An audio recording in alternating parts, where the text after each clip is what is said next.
Hi, my name is Adrean. I'm the Senior Librarian for Research and Public Programs at the Ingalls Library at the Cleveland Museum of Art. Edith has asked me to address a few questions regarding special librarianship and art librarianship, and I'll attempt to do that in this 10-minute segment. She's asked me to talk about my own educational background and my path to special librarianship. I was an art history major and then subsequently attended Syracuse University, where I received my MLS with a specialization in art librarianship. I then worked for a short time in a museum library in upstate New York before coming to Cleveland, where I then worked in a public library and then as serials librarian for the Cleveland Area Metropolitan Library System.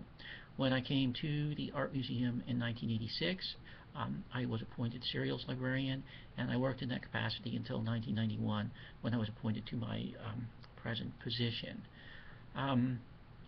I thought about art librarianship as a career as an undergraduate, but kind of put it on the back burner, and then ultimately decided that that's what I would do and put the art history on the back burner, and then never did go back to get an MA in art history. So I do not have a master's degree in art history, just the MLIS with a specialization in art librarianship.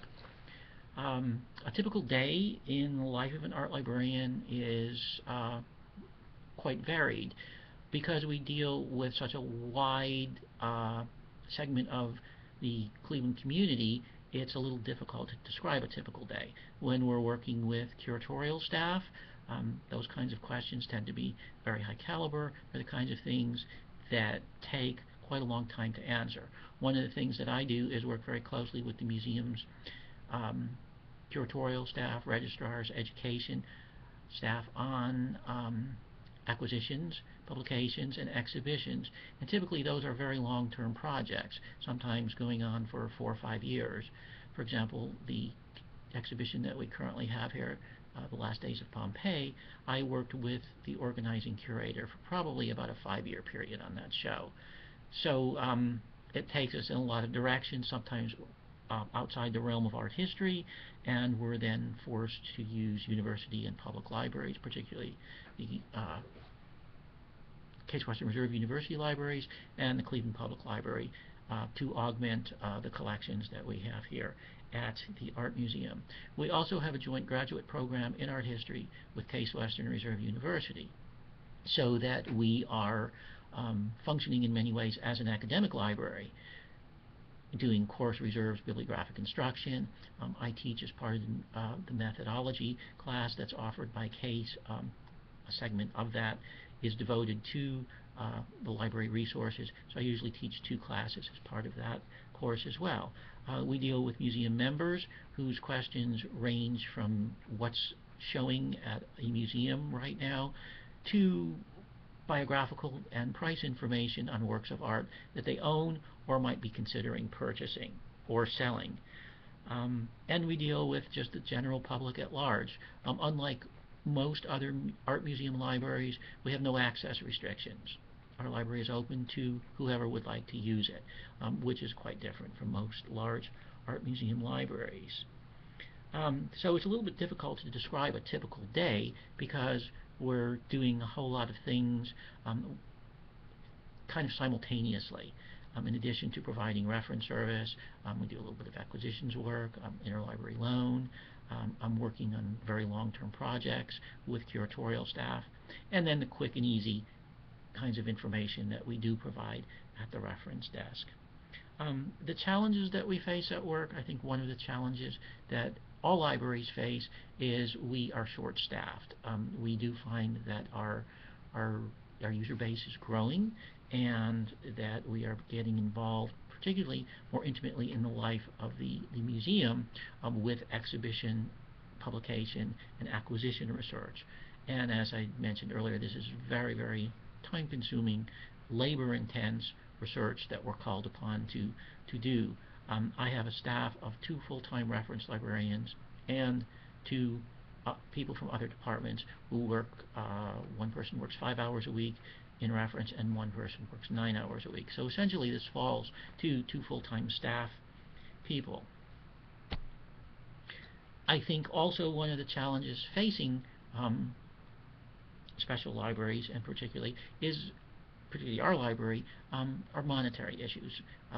There's never enough money to go around to do everything that you would like to do, so you're constantly prioritizing and reprioritizing projects, initiatives that you hope to undertake to move the library forward in a way that will keep you technologically savvy.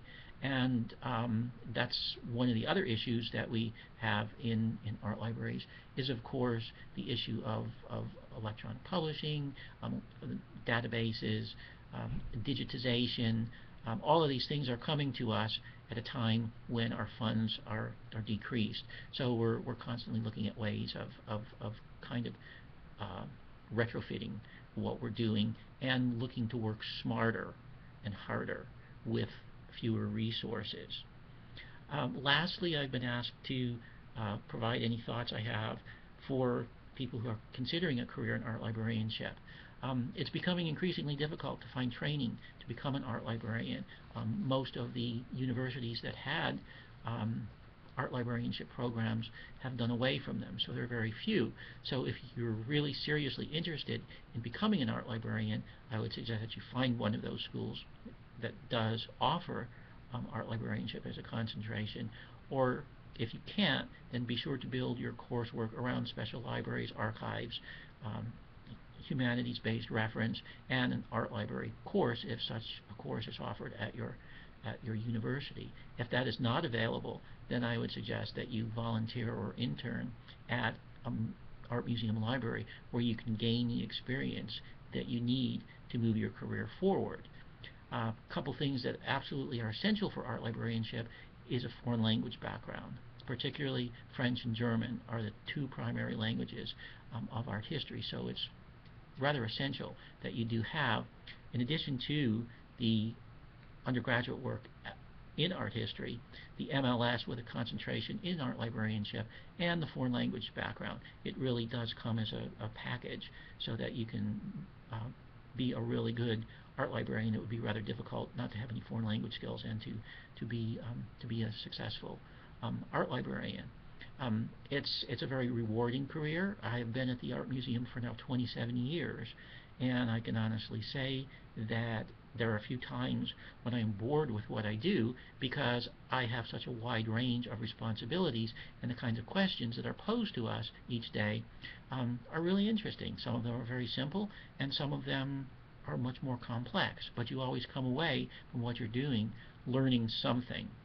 So that would be my advice to anyone who is interested in pursuing a career in art librarianship, and also become active in the professional organizations. The Art Library Society of North America, RLSNA, is one way of doing that. There is an Ohio chapter. Also Special Libraries Association, and ALA also has an art section. So those are other ways of pursuing your professional development as an art librarian. And certainly if you do have any questions and you would like to speak to me one-on-one, I'm certainly agreeable to that. I'm here at the Art Museum Monday through Friday from 9 till 5 and would be very happy to address any questions or concerns that you might have about art librarianship. Thank you.